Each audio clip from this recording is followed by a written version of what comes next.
¿Qué tal? Muy buenas noches, bienvenidas, bienvenidos a esta nueva edición de Chat Político. Aquí estamos en el 30 de la TDA, 22 de Supercanal HD, para compartir los próximos minutos una entrevista. Les decimos a ustedes que recuerden que estamos vía streaming en www.universidad.com.ar y que pueden volver a ver este programa a través de nuestro canal de YouTube y en nuestro sitio web también. Buscan la pestaña de Señalú, también van a encontrarse la programación de nuestro canal y por supuesto si quieren volver a ver a esta edición de Chat Político lo pueden hacer. Vamos a hablar con Guillermo Moreno, que anda recorriendo el país contando de qué se trata el plan económico peronista. Bueno, lo cierto es que vamos a preguntarle de qué se trata, pero vamos a hablar de distintos temas con él. Vamos a, de alguna manera, a meternos en la política en general de nuestro país, qué opina del gobierno de Alberto Fernández. Vamos a estar preguntándole también de Cristina Fernández y, por supuesto, de lo que ha sucedido durante el gobierno y la administración de Alberto Fernández, que es, por ejemplo, el acuerdo con el Fondo Monetario Internacional. Desde su óptica de economista, obviamente,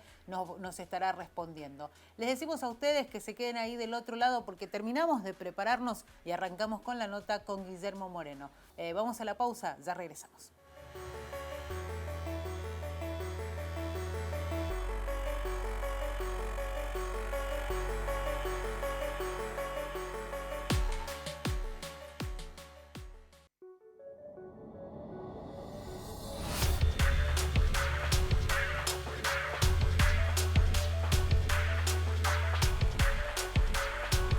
Bueno, lo dijimos, íbamos a tener un invitado especial y lo tenemos ya sentado con nosotros acá en el estudio de Chat Político en el 30 de la TDA, 22 de Supercanal HD. Hablamos de Señalú, a Guillermo Moreno, empresario, político, economista argentino, exsecretario de Comercio, también de Comunicaciones y presidente de Principios y Valores. Moreno, buenas noches. Guillermo le voy a decir, sí, ¿está bien? Claro, está muy bien. Bueno, Guillermo, usted está haciendo un recorrido, ¿no?, por el país, viene a Mendoza a presentar esto que es el plan económico peronista. De eso vamos a hablar enseguida, porque a mí me interesa hablar de muchos temas con usted y aprovechar este rato que lo vamos a tener con nosotros. Llegó usted sé que tiene acá tiene casa en Lavalle, es así, ¿no? Tengo una casita en Lavalle, sí. ¿Viene cada tanto a la provincia, entonces? Sí, vengo. 2 veces al año vengo, sí. Le gusta la provincia de Mendoza, evidentemente. Sobre todo, a mí me gusta, pero le gusta a mi señora. ¿Viste qué es esta historia de mar o montaña? Bueno, elige tu mujer. Eligió montaña, decidió venir, compró, que yo después me informó que había comprado en Mendoza y yo dije, bien, ¿qué voy a decir? Hay que ir. ¿Qué voy a hacer? ¿En Lavalle? En Lavalle, las afueras de Lavalle. Bien, y digamos, ¿por qué esa decisión de pronto, más allá de que dice claramente que su esposa tuvo la decisión final? ¿Pero qué hizo? Es inteligente, por eso hace como 22 años. Está la segunda, la primera es la madre de mis hijos, pero también me aguantó 22 años. Está ya para 22 también. Me hizo una pileta, a mí me gusta nadar y correr. Entonces, bueno, ya troto, no corro. Ahí en Lavalle se puede correr sin problema. Te imaginas que estoy a las afueras, pasa un auto cada tanto, corremos sin problema. Y después nado, tengo una pileta, nado, está todo muy bien. Bueno, tomamos un buen vino una vez al día, a la noche, al mediodía no, y comemos fruta, haces un asadito, haces comida de olla, te vas con unos kilitos de más a veces no. Como buen peronista, digo, ¿tiene a muchos amigos peronistas en la provincia de Mendoza? Tenemos, sí. Claro. Digo, se me ocurre pensar que se come un asadito con el intendente de Lavalle. Bueno, vos sabés que no quiero comprometer a los compañeros. Porque yo soy decididamente opositor a este gobierno socialdemócrata nacional y soy decididamente opositor a un gobierno radical en Mendoza, aunque de eso se ocupan los compañeros. Yo de Mendoza no hablo del gobernador, no corresponde, para eso están los dirigentes provinciales, como es el caso de Mauro, y la verdad que no quiero comprometer a los compañeros, me parece que en todo caso vos me decís, comer, nos conocemos todos. Bueno, remitiéndome un poco a lo que acaba de decir, que no es un gobierno, ya lo ha dicho en varias oportunidades, que este no es un gobierno peronista. Es obvio, un gobierno peronista no hambrea al pueblo, ¿no? Y estamos en un momento muy complicado en la Argentina. Se me ocurre, me traslado al 17 de octubre. Lo que pasó el 17 de octubre, que se hicieron varios actos, ¿no? ¿Es una muestra de lo que internamente hoy tiene el Frente de Todos? No, yo diría que es una muestra del peronismo. Nosotros también hicimos un acto. Sí. Hicimos un acto, hubo 5 actos. No, digo porque el mensaje siempre es de unidad y el 17 de octubre último se mostró... Imaginás que es un mensaje de unidad ridículo desde su génesis. porque vos imaginate que la consigna que tenía Cristina era primero ganemos, después vemos. Pero ¿qué manera de gobernar es esa? Mirá si así hubiese sido. ¿Cómo hacíamos la década ganada con esa consigna? Pero es una tontería lo que hicieron. ¿Cómo primero ganemos y después vemos? Vos tenés que ganar para saber lo que vas a hacer. Por eso vinimos a presentar un plan económico hoy. Sí. Pueden votarnos o no votarnos, es correcto, así es el juego. Pero vos le tenés que decir al pueblo lo que vas a hacer. No primero ganar y después ver. Pero esto no es el póker, ¿no? ¿Cómo vio el acuerdo con el Fondo Monetario Internacional? Estuvo mal hecho. Eso está técnicamente mal hecho. Guzmán es un muchacho que de acá a algunos años va a dominar la disciplina, pero no domina la disciplina. No la domina. Entonces, técnicamente, con el Fondo Monetario hay que acordar, porque las deudas están para pagarse. Sí. Salvo que sea una deuda ilegal. Caso que no es, porque no te van a dar plata a todos los países del mundo. Es ridículo esto. Como todos los países del mundo van a hacer una ilegalidad. Si todos los países del mundo hacen una ilegalidad, es legal. ¿Se entiende? Sí. Nosotros somos hombres de la práctica. ¿Y qué piensa de lo que se cuestionaba? Sigamos entonces. Sí. Está mal hecho. Sí. Técnicamente, no tiene solución. Lo primero que tiene que hacer un gobierno que se precie de tratar de enderezar esto es rediscutir el acuerdo con el fondo porque está mal. Sí, a eso iba, Guillermo, porque se cuestionaba mucho cuando se estaba haciendo ese camino de llegar a un acuerdo con el fondo, muchos decían, no tenemos que pagarlo. No, eso está mal también. Claro, a eso iba, porque decían no hay que acordar porque está desde que se concibió ese préstamo en el gobierno de Mauricio Macri. Eso es un error. ¿Sabes qué pasa? Eso es una cosmovisión muy extraña del derecho. Vos y yo somos, porque ya tenemos una edad, para entender que la práctica es superior a la teoría. Todos los países del mundo que integran el Fondo Monetario no pueden violar la ley. Entonces, si ellos dicen que violaron la ley, entonces lo que ellos dicen que violaron no es ley.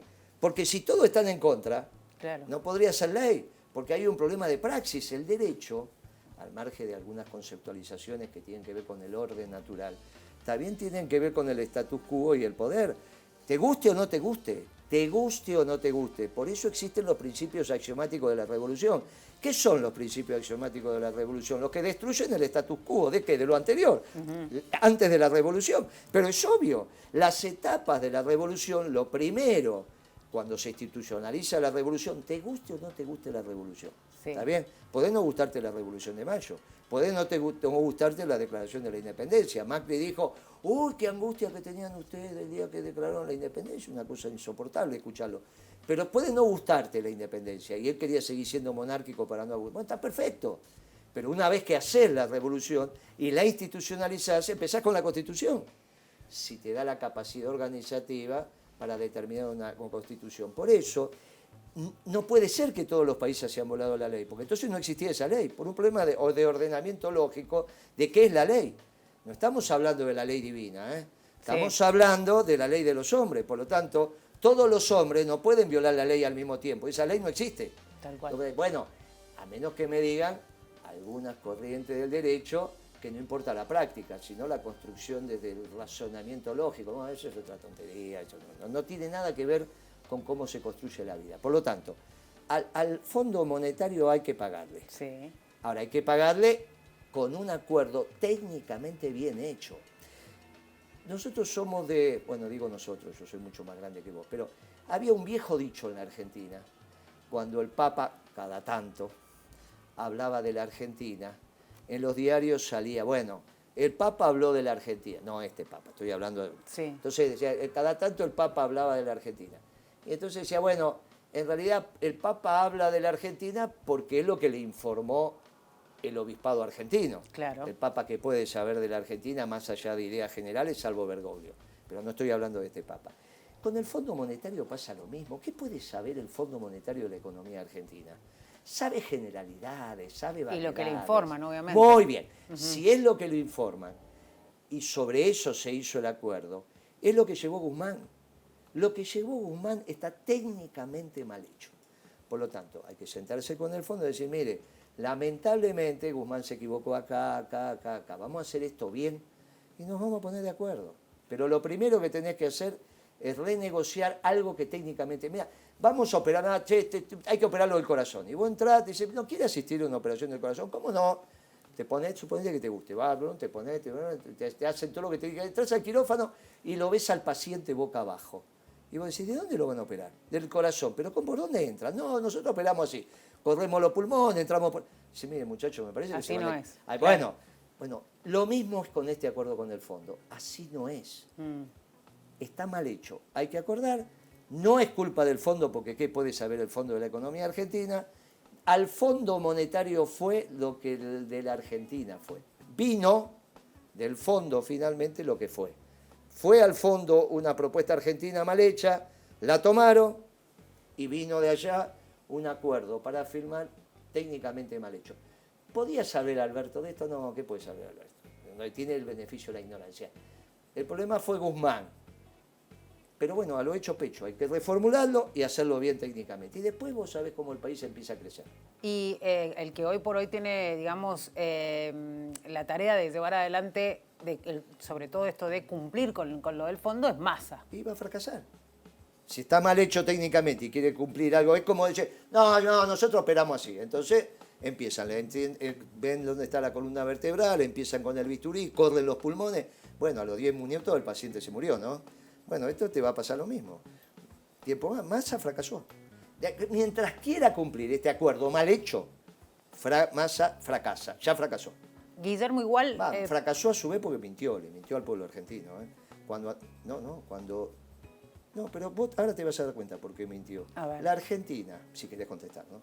La Argentina, en septiembre del 22, o sea, sí. hace un mes atrás, sí. ¿exportó más soja que septiembre del 2021 o menos soja? De acuerdo a lo que informó Massa y lo que a vos te parece que es el sentido común, de lo que fue pasando con el dólar soja. Bueno, pero también tiene que ver, bueno, a eso también quería apuntar, ya que me da el pie. ¿Pero exportó más o menos soja? No me acuerdo el dato, menos, más. Y debería ser más, si fue récord de exportación. ¿No sí, dijo? más, perdón. ¿Fue más? Sí. Porque yo te puse en una... Pero ¿no sabés qué dicen las estadísticas? No tengo muchos los datos de toda la economía. No importa, aunque no, pero si solamente era sentido común, no los datos. No, pero más allá de eso... No, escúchame. Si Massa te estuvo diciendo durante todo septiembre que estábamos en récord de liquidación, sí. Eso lo sabés. Sí. Y que se liquidaron 8.000 millones de dólares de soja. ¿No dijo eso? Sí. Los datos te los pongo yo, sí, vos sí, decime, sí. No importa la cifra. Bueno, entonces si era récord, en septiembre del 2022 se tiene que haber exportado más soja que en septiembre del 2021. Es lo que dijo el ministro. Es lo que uno entiende e interpreta a partir de los datos. Claro, no, de lo que dijo. Sí. Los datos dicen que exportamos menos. Entonces, ¿cómo? Pero él no comparte los datos. Pero, ¿y qué querés? Los datos aparecieron ahora a mitad de octubre cuando te los da el INDEC, que se los pide a la aduana. Cuando terminó septiembre, pasaron 15 días, se procesaron los datos, resulta que la Argentina exportó menos soja este septiembre que el septiembre pasado. Incluso a pesar del dólar soja. Y entonces ¿cómo puede ser? Entonces mintió. Sí. ¿Viste?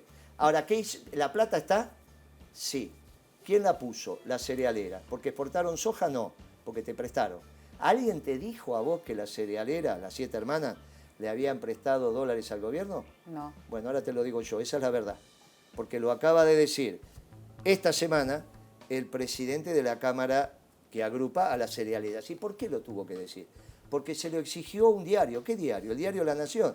Dígame, presidente de la Cámara, ¿cómo puede ser que ustedes dice que batieron todos los récords de liquidación de divisas en el Banco Central y exportaron menos soja que el año pasado? Bueno, no, lo que pasa es que le prestamos plata al gobierno. ¿Y cómo se la prestaron? Como prefinanciación de exportaciones. Pero no entiendo, si no es lo que anunció Massa. Bueno, eso pregúnteselo al gobierno. Claro, ahora, este reportaje que te estoy contando está en el diario La Nación. Sí. No es que es un invento que te estoy... Y están los datos. Entonces, Massa tiene que empezar no generando propuestas que confundan al pueblo. Ahora, ¿por qué se confundió Massa? Porque no entendió lo que le explicó ¿quién? El presidente de Singenta. Vos sabés que Singenta es una cerealera que en realidad exporta cereales porque primero te vende la semilla. Está todo perfecto. El presidente de Singenta ahora dice que se va a dedicar a la política y es el que le explicó la propuesta a Massa, este mamarracho de dólar soja, que es un préstamo de las cerealeras al Estado, pero ¿a cambio de qué? ¿De qué? De una devaluación de 60 pesos por dólar. En la Argentina el dólar oficial, principio de septiembre, 3 de septiembre, estaba a 143 pesos. y a ellos se lo compraron a 200. Mirá qué fácil que es hacer negocio así, ¿no? Yo voy, te voy a hacer es inexplicable, hasta, digo, no hace falta ser economista para entender que eso está mal. Bueno, eso fue lo que pasó, por lo tanto Massa ya fracasó. Primero porque quiere cumplir el acuerdo con el fondo y ese acuerdo está mal, hay que modificarlo técnicamente, no es culpa del fondo. Lo hizo un muchacho sin experiencia, sin dominio de la disciplina, no conocía a la Argentina, hacía años que estaba afuera, y de repente un presidente como Alberto Fernández, que tiene una cabeza muy especial, lo trajo y dijo, soy ministro de Economía para manejar la crisis más importante en la historia de la Argentina. Estamos atravesando la crisis económica más importante en la historia de la Argentina.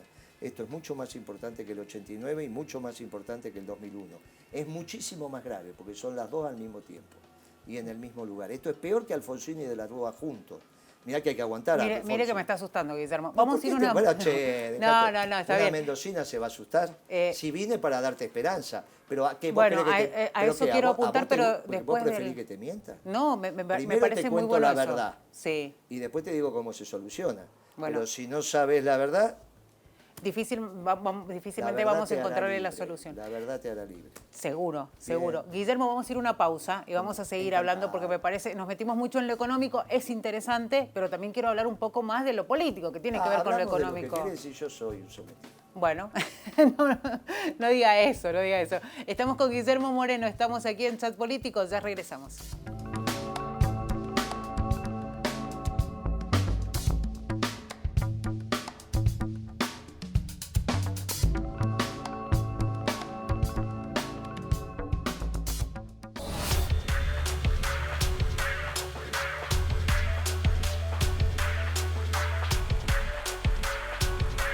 Estamos en Chat Político. Recuerden que pueden volver a ver el programa en nuestro canal de YouTube y también en www.unidiversidad.com.ar. Estamos con Guillermo Moreno, empresario, político, economista, ex secretario de Comercio Interior, ex secretario de Comunicaciones y presidente de Principios y Valores. Guillermo, podríamos estar 3 horas hablando acá. Ferretero, te falta un montón de cosas. Pero tengo un montón de temas. Tengo mayoría de ferretería, hincha de Racing. Sí. Estamos con unos líos ahí. Es difícil ser comerciante en este país, ¿no? No, a mí no. Tenemos unos líos con Racing. No, el mayoreo está como está. El país es un por allá hace 40 años. Fue mi primer negocio y es el que tengo hoy. Bueno, como economista, esto lo pregunto como economista, ¿qué pasa con la inflación? Que no hay gobierno en Argentina que logre domar este caballo que está embravecido. No, hubo unos años que se domó, pero te quedaste sin empleo y sin empresa, que fue la convertibilidad. Entonces... Es lo mismo que la nada. Claro, el remedio fue peor que la enfermedad.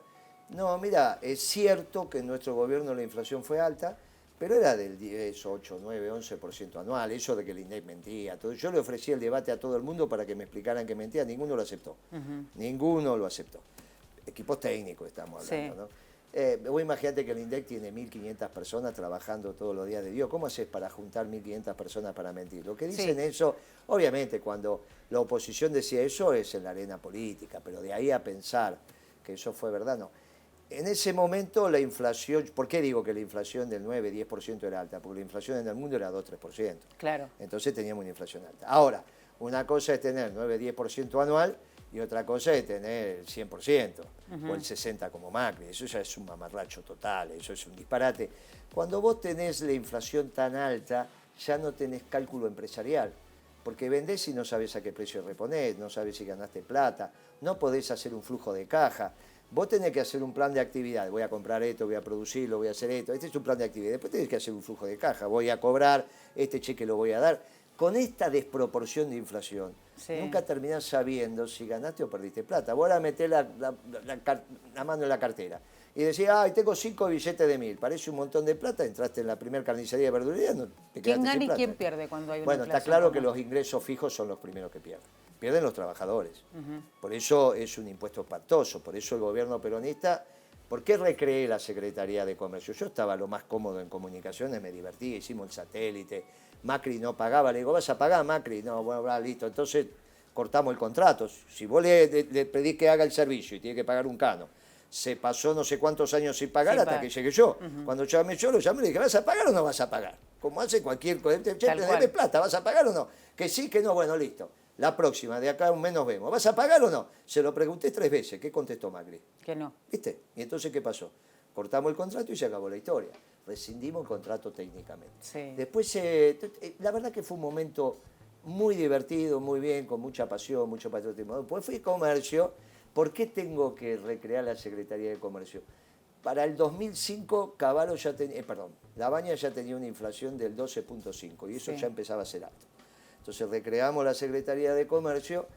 Tiene una explicación mundial. En ese momento Estados Unidos daba subsidio para transformar dentro de su frontera, para transformar las oleaginosas en combustible. En este caso el maíz. Entonces subió el maíz arrastró a la soja. Se nos armó, bueno, listo.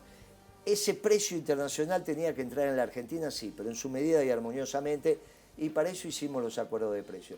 Nosotros hicimos acuerdos de precio que razonablemente funcionaron, por eso la Argentina creció. ¿Por qué no crece ahora? Y porque con esta inflación es imposible que crezca. Esto que dice Alberto Fernández, que la Argentina crece, no sabe lo que dice. Es muy fácil.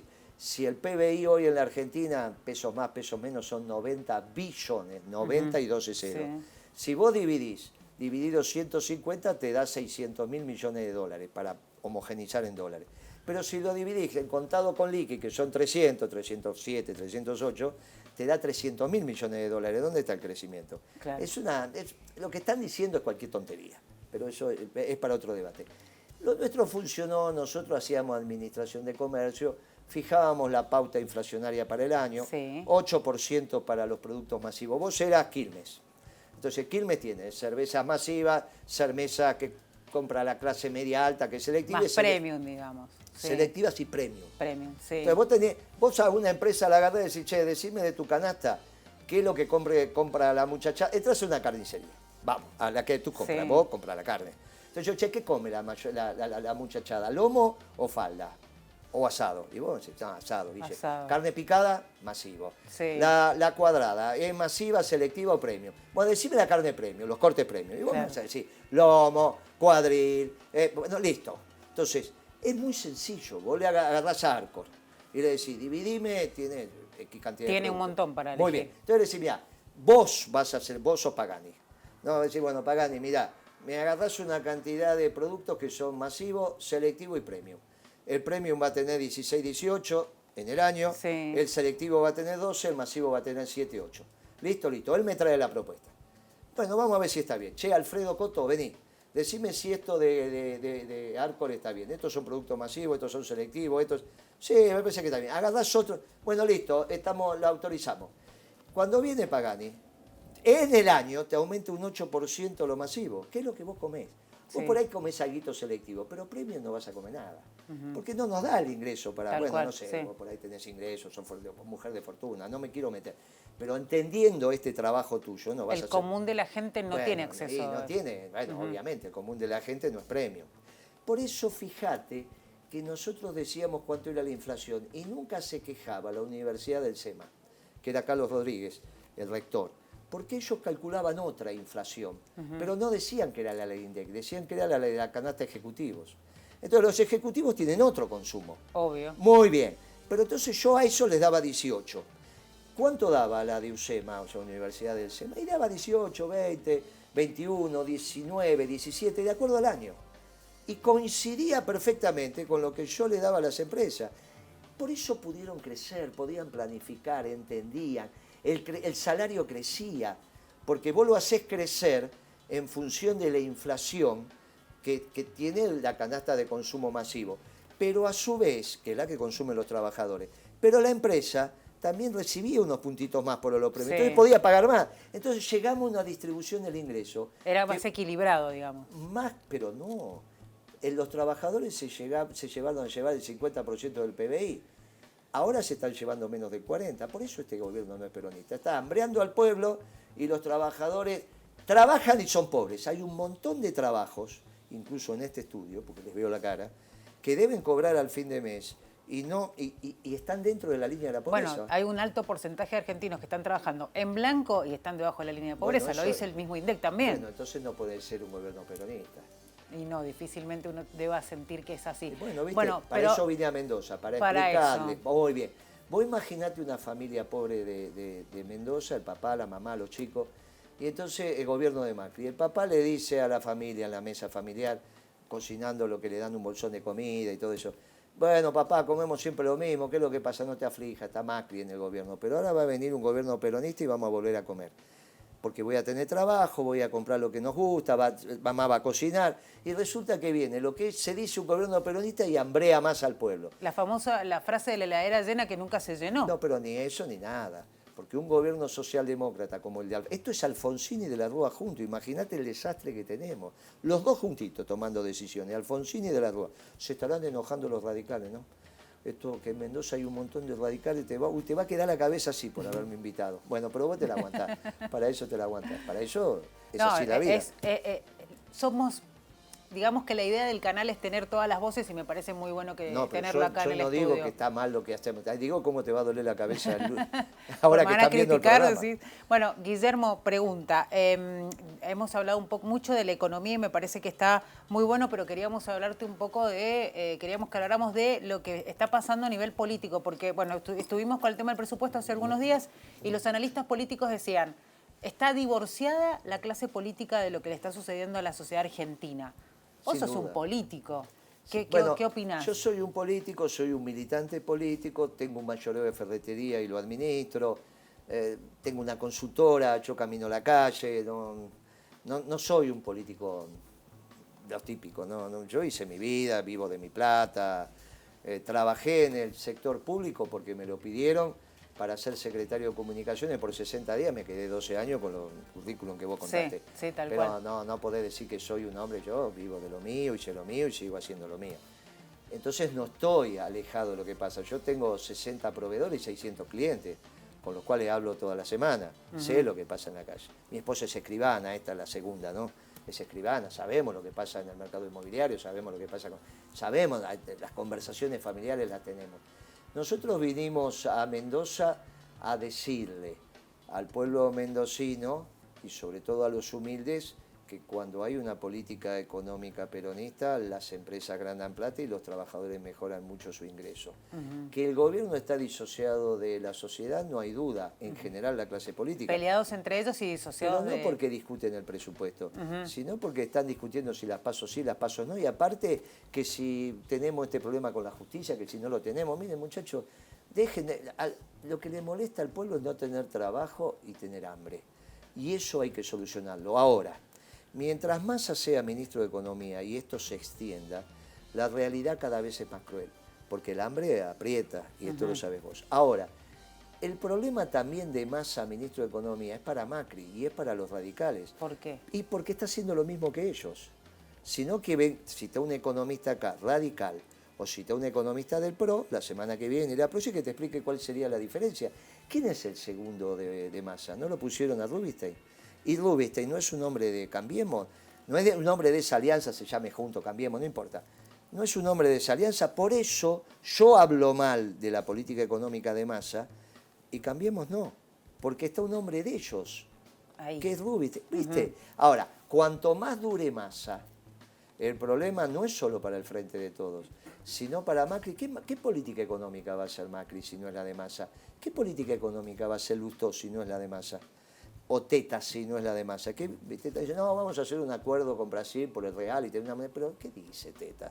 Con este déficit fiscal vas a tener una moneda común con Brasil. Pero no, vos decime cómo lo vas a solucionar. Porque si lo vas a solucionar apretándole más el cinturón a los jubilados, bueno, no yo soy peronista, claro. No sirve. Claro. Bueno, por eso. Eso es lo que vinimos a Mendoza a explicar, que ya lo expliqué y que lo aplicamos con mucho éxito. Guillermo, vamos a ir a una nueva pausa. Enseguida regresamos. Estamos aquí en Chat Político. Recuerden que nos pueden encontrar en las redes. Estamos en Instagram, en Facebook y también en Twitter. Ya regresamos.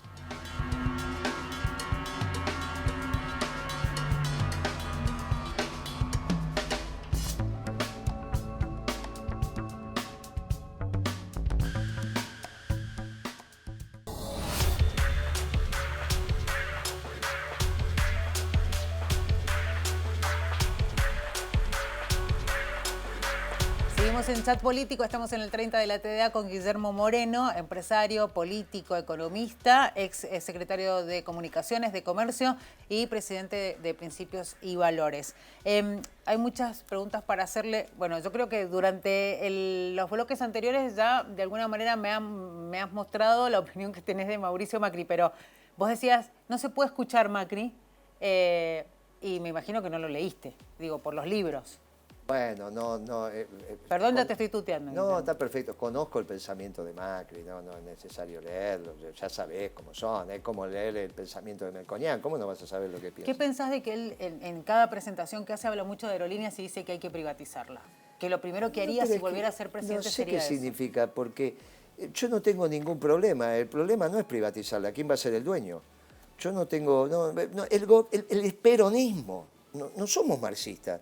Nosotros no somos estatistas. Mira, una discusión que tuvimos en el gobierno, cuando se le ocurrió comprar al Poder Ejecutivo el 51% de las acciones de YPF, es quién iba a ser el dueño de ese 51%. Para vos, ¿quién tiene que ser? El Estado, me vas a decir.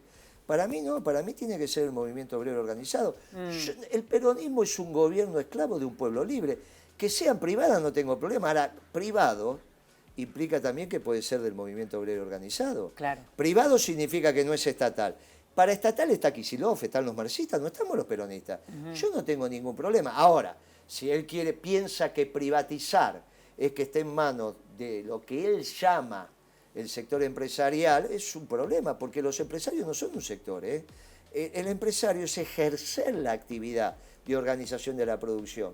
Los dueños de una empresa perfectamente pueden ser, en una cooperativa es privada, pero en este caso yo digo YPF.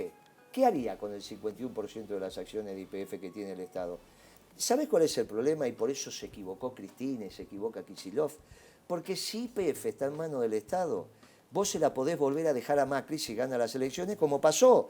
¿Quién manejó YPF en manos de Macri? Aranguren. ¿De dónde venía? De Shell. Pero entonces, ¿en qué quedamos? Claro. En cambio, vos lo ponés en manos del movimiento obrero organizado, del confederal, de la CGT. No, pero ¿cómo lo vas a poner en manos de los dirigentes sindicales? Este no sabe lo que... No, muchachos, mire, puede ser que igual que hay un general que no cumple con su obligación, un obispo, un ministro, un periodista o un economista o un comerciante que no cumple con su obligación, puede haber un dirigente sindical, pero la inmensa mayoría cumple. Sí. Por lo tanto, vos lo ponés en manos del confederal de la CGT, privatizás YPF, pero no la extranjerizás y queda dentro de la defensa del interés nacional. ¿Qué decía Perón que quién defiende los intereses nacionales? ¿Los cuadros políticos o los trabajadores organizados? Los trabajadores organizados, por eso para el peronismo la columna vertebral. Ahora, si vos decís, no, con Aerolíneas, yo no quiero que la maneje el Estado, la manejan los privados, no tengo ningún problema, pero en manos de los trabajadores, que esté tranquilo ahí. El confederal de la CGT puede tener YPF, puede tener YPF, y no hay ningún problema. El plan de negocio, hacemos un convenio con la Universidad de Cuyo, nos manda lo que ellos consideran que son los expertos petroleros, los ponemos de gerente, de presidente. Los accionistas son los que son, pero los accionistas no manejan la empresa, para eso eligen un directorio. Pero vos viste que Macri... Que elegir a los que entienden el tema. tema. Pero viste que se confunden. Macri solo no, Cristina también. Porque lo trajo a Galucho de Inglaterra, que no tenía idea. Igual no tenía idea. Galucho es el único muchacho que yo conozco que en 2 años, después de ser empleado de YPF, ahora es dueño de una petrolera. Aranguren fue como 30 años empleado de una petrolera y está por ahí dando vuelta. Y no hay antecedentes en el mundo de un empleado de una petrolera como era Galucho. Que sea empresario después. ¡Petrolero! Claro. Imaginate vos lo que es. Pero vos conocés a alguien que después de 2 años de ser periodista sea dueño de un medio. No. Bueno, si lo hay, no lo conozco. Algo es raro. Bueno, debe haber igual alguno. Eso es responsabilidad. Me puse nervioso, casi te tiro. Hablé de Galucho. ¿Sabés por qué? Porque lo que hizo Galucho inmediatamente fue aumentar el combustible. Y cuando vos aumentás el combustible, es un desastre en la Argentina. Sí. Yo tuve muchos años el litro de gasoil a 60 centavos de dólar, del dólar de exportación, no esta barbaridad de 20 dólares distintos, un solo dólar. En todo caso, un dólar oficial y un dólar negro. La Argentina tiene 40%. Siempre nos movimos así, pero en este último tiempo tenemos un montón de cotizaciones diferentes. Hasta el propio gobierno, lo habilita las cotizaciones diferentes. Economía negra y no te asustaste. ¿Viste que vos sos de sentido común? Porque vos sabés que hay una economía negra que es el 40% de la economía, que necesita financiamiento en negro. Ahora, así es la vida. Si vos conocés un comerciante, un industrial, bueno, muchacho, es la vida. Mira, lo que tenemos que hacer es agarrar esta realidad y empezar a transformarla, pero dentro de una cosa, de unos hechos lógicos. Lo que vino Galucho empezó a aumentar el combustible. Cuando aumentás el combustible, haces pedazo a la industria. Porque ¿qué es el acero? Básicamente, una olla grande, que es un horno. ¿Qué le meten? Carbón, le meten hierro y le meten energía. Si vos, el carbón no es argentino, no tenemos carbón para hacer acero de calidad. Se lo compramos a Brasil. El hierro también no hay. Habrá minas de hierro, pero no alcanza, te pasan, pero no alcanza. Y no es de la calidad. ¿Dónde tenemos ventaja nosotros si somos tomadores del precio internacional del carbón y el hierro? En darle energía barata. En vez de darle energía barata, le damos energía cara. Entonces, ¿cómo querés tener acero barato? Si vos le das carbón y hierro a precio internacional, porque lo tenés que traer, y la energía, en vez de dársela barata, se la das cara, ¿cómo querés tener acero barato y tener autos baratos, heladera barata, y tener mucho metal mecánica, hacer caño? ¿Pero qué les pasa? ¿Qué hacíamos nosotros? Teníamos la energía barata. ¿Por qué? Porque hacíamos costos. ¿Está el precio debajo del costo en mi gobierno? Nunca. Lo que pasa es que estos tipos son muy pillos. No solo Macri, también Alberto Fernández y también Kicillof. Dejaron de hacer costos. ¿Sabe por qué Cavallo disolvió la Secretaría de Comercio? ¿Por qué? Porque tenía 100 tipos en la Argentina, hombres y mujeres, digo, tipos en general, que eran expertos en costos. Y los expertos en costos a veces ganan más que el presidente dentro de la compañía. Si hay un tipo que no se puede ir de la Ford, es el que sabe el costo del auto que va a vender la Ford. Y son tipos muy especializados. Cuando Cavallo disuelve la Secretaría de Comercio, perdemos esa capacidad de hacer costos. ¿Qué hice yo? ¿Por qué duré tanto? Porque hacía costos. ¿Vos sabés lo fácil que es cuando vino Quilmes a decirme a mí no me alcanza la pauta? No hay ningún problema, Quilmes. Vamos a hacer costos, te hago el requerimiento, me das todos los datos y en 15 días venís. Cuando vinieron en 15 días dijimos, no precisamos aumentos, si ya me habían dado toda la información. Tenés que saber hacer costos, obviamente. Yo después de 40 años de ejercer la profesión y de ser... Obviamente Muy bien, ¿sabés que Kicillof dejó de hacer costos también? Sí. Vos no le vas a... Sí, esos 2 años nos hicieron más costos. En los últimos 2 años de Cristina nos hicieron más costos. Se hicieron esos precios cuidados. Un mamarracho, ¿qué es cuidar el precio? Pero si vos querés cuidar el precio del paquete de fideo, tenés que cuidar el precio del packaging. Si cuidás el precio del packaging, tenés que cuidar el precio de la tinta con el cual se imprime la marca. Por algo le dicen que es insostenible el tema de esos programas, ¿no? Y la logística. ¿Cómo no te vas a ocupar? Y si te ocupás de todo, entonces no te ocupás de precio cuidado. ¿Sabes por qué inventó Kicillof precio cuidado? Para poner el grito en un lado y los huevos en otro, hecho como el tero.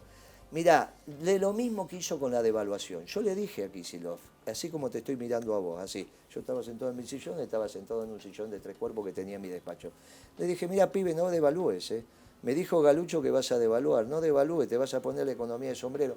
No, me contestó Guillermo, gracias a lo que trabajaron ustedes, ya la Argentina dejó de ser bimonetaria. Y fue y devaluó. Mirá el desastre que hizo. Después vino Macri y volvió a devaluar. Y ahora viene Alberto y tenés 20 tipos de cambio distintos. Que es una manera de devaluar pero también. Pero aparte hizo el dólar soja que devaluó.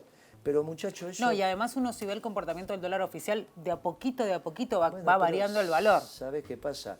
Llegamos a una economía que es un desastre. Tan desastre que a Macri le prestaron los de afuera. A Alberto le prestaron los de adentro. Después se imprimió, los de adentro le dejaron de prestar o casi ya. Después se empezó a darle a la maquinita. Y ahora ya no le puede dar a la maquinita. No le prestan casi más porque solo le renuevan. O con las Lelí, que bueno, es una otra chantada más. Y de afuera, olvídate, no viene una moneda. Entonces le prestaron las cerealeras. Y inventaron el dólar soja. Déjense de embromar, muchachos. Terminen de hacer brujería y hagan economía. Guillermo, sí, en estos últimos días ha circulado mucho una versión en los medios, no sé si es tanto en la política en sí, de que claman su nombre. ¿Para qué, che? Si lo convocan, si lo llama Cristina, lo llama Alberto. Esto no se soluciona con un hombre ni con una mujer, ojalá fuera tan fácil. La cabeza de Alberto Fernández y de Cristina están pensando mal. Cristina se encuentra con con Massa, mirá el fallido, con Massa. Autoriza el dólar soja y después se queja que aumentó la comida, pero si vos autorizás la devaluación para la soja, te va a aumentar el aceite mezcla, los huevos, porque la gallina se alimenta con soja, alimento balanceado, aumenta el pollo, aumentan los cerdos, aumentó el biodiesel, pero ahora, a Massa y a Alberto, que los conozco a los dos, le doy el beneficio de la ignorancia, porque son abogados que pueden saber de economía. Cristina también es abogada, pero esto lo habló conmigo infinidad de veces. O sea que Si sabe, él sabe el riesgo, digamos. Escúchame, si lo contamos durante tantos años de gobierno, ahí ya no le puedo dar el beneficio de la ignorancia. Si piensa mal, va a actuar mal o peor. ¿Qué es lo que está pasando? Hay que cambiar esto dentro de la ley y el orden. Entonces, vos decís, no, lo llaman a Moreno. Ojalá fuera tan simple. Pero yo estuve en un gobierno donde teníamos equilibrio fiscal y equilibrio externo, porque teníamos superávit de la balanza comercial. Escúchame, yo le planteaba, cuando tuve que administrar el comercio exterior, el objetivo que ponía de superávit comercial hace 10 años atrás era 12.000 millones de dólares. Ahora nos llegan a 2.000 de superávit comercial. Pero ¿cómo no quieren tener 20 tipos de cambio si un país endeudado lo que tiene que tener es superávit comercial robusto para tener los dólares, para al tener también superávit fiscal, que te sobran pesos, cambiar estos pesos por estos dólares y honrar los compromisos? Para eso tenés que firmar un acuerdo consistente, serio, bien hecho por gente experta con el Fondo Monetario. Pero firmaron esta tontería, que Guzmán la hizo mal. Dentro de 20 años Guzmán va a ser un buen economista, pero todavía sabe los mocasines que tiene que gastar. Mirá, este consejo se lo di a Lustó. Sí. Lustó era presidente del Banco Provincia y cuando asumió Scioli lo cambió. Me vino a ver Lustó, mirá lo que te estoy contando, intimidad. Me dijo, mirá, Moreno, qué sé yo, ¿qué tendría que hacer? Le digo, mirá, pibe, vos sos rubiecito, alto, de ojos celeste y tenés buena labia. Todas las condiciones para ser buen ministro de Economía. El pibe dijo, uy, vos pensás que Cristina me va a elegir. No, Dios no quiera. Primero tenés que ir a trabajar al sector privado. Nunca gerenciaste una empresa. Si no dice, fui gerente del Banco Provincia. No, pibe, el Banco Provincia, estoy hablando de una empresa. Vos tenés que ir, discutir con los delegados, discutir con el sindicato, tenés que entender cómo funciona el mercado, sos un pibe joven. Yo te consigo que seas gerente de una empresa. Estate 5, 6, 7 años. Hacé tu empresa. Llegá a los 50 años y sé ministro de Economía. Cristina lo eligió de ministro de Economía. Mirá el desastre que hizo. Y después eligieron a Guzmán. Pero vos no lo podés ir de gerente financiero a Guzmán en esta radio. Pero si no sabía hacer un cheque. Que vos no sepas hacer un cheque, está de su lógica, pero no el ministro de Economía. ¿Se le puede permitir estos errores? Digo, porque tienen no un se costo puede, político en una elección, pero el costo más fuerte es para el pueblo. Amiga, ¿sabés qué pasó? La política es muy cruel. ¿Sabés por qué es cruel? Porque el método de selección del que llega es muy cruel. ¿Qué tiene que saber un presidente? Te hice una pregunta antes, y ahora te hago la segunda y terminamos. ¿Qué tiene que saber un presidente? No busques sentido común, porque sos una periodista extraordinaria. Yo entiendo que lo primero que tiene que tener alguien que es presidente es conocimiento de la realidad. Bueno, eso es aparte, es obvio, si no tiene un problema de locura. Y asesores que sepan lo que van a hacer. ¿Qué tiene que saber? Te dije, no a quién tiene que seleccionar. Y como saber un montón de cosas. ¿Por ejemplo? Lo que acabo de decir, saber las necesidades del pueblo. No, pero eso es sentido común. La necesidad del pueblo es caminar la calle. Ya está, eso da por hecho, si no, no camina pero la calle. Pero es que en una campaña lo hacen. Está bien, me contestaste una, caminar la calle. Bueno, yo lo doy por obvio. El método de selección hace que si no caminas la calle, no siquiera estés en la grilla para ser seleccionado. Pero sos presidente, ¿qué tiene que saber? No sé, bien, todo. ¿Sabés qué es lo único que tiene que saber? Sí. Porque no puede ser el mejor que sepa de defensa, porque para eso... No. Tiene a alguien en cada una de las carteras, bien, digo, entonces, saber elegir. Bueno, muy bien, sabe elegir. ¿Qué tiene que saber él? Te estoy preguntando. No sé, Sí, a mí se me ocurre todo, sí, saber de todo un poco. Porque, sí, sabe. No, porque no puede saber de medicina. No. Digo, saber de todo un poco para saber a quién va a elegir. No, esto está, ya eligió. Está el gabinete, él en la cabecera. Saber gobernar. ¿Qué significa? Saber administrar. ¿Qué significa? Saber tomar decisiones. ¿Viste? ¿Viste que no te soplé? ¿Sabés cuál es la virtud del presidente? Por eso sos una buena periodista. Lo que pasa es que te resistís a ser la mejor y entonces tratás de ser académica. No, si tu sentido común te alcanza. Lo único que se le pide al presidente es que ante caminos alternativas, que son opciones de gobierno, elija la mejor y no se tiene que equivocar. ¿Sabés por qué se sienta en la cabecera? No solo porque lo elige el pueblo, que eso ya es.